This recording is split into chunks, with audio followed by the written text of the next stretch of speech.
আচ্ছা, এই যে আমার ঘরে গরিব হওয়ার পিছনে আমার ঘরে বাপ মারে কিন্তু বেশি দোষ। তাও তো কিভাবে?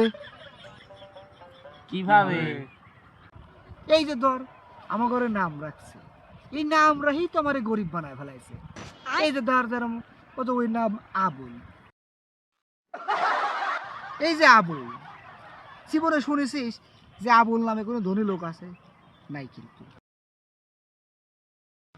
এই যে নামেই তো তাহলে আমরা গরিব হয়ে গেলাম। এই যে বইজি, বইজির দেখ, এই যে বইজি, বইজি নামে, বইজির নাম শুনলেই মনে হয় যে সাপুরি সাপুরি।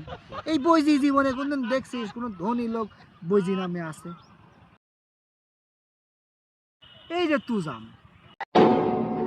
তুজাম, এই তুজাম নাম শুনলেই মনে হয় কি রাখাল রাখাল, আমি এবারে পরীক্ষা দেখাবি। এই তুজাম নামে দেখছিস কোনো ধনী লোক আছে? নাই কিন্তু। এই যে আমার নাম ধর কাশেম।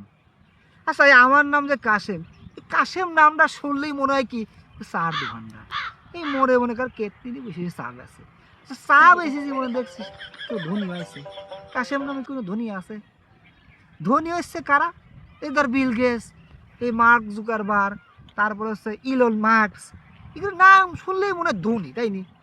আর এটা আমার নাম ওই তোজাম, বইজি, আমার নাম কাশেম, এইসব নামে কোনদিন ধনী হওয়া যায়? তাহলে তোরাই কর, আমার বাপ মাই আমার গরিব বানা ফেলাইছে, তাই না?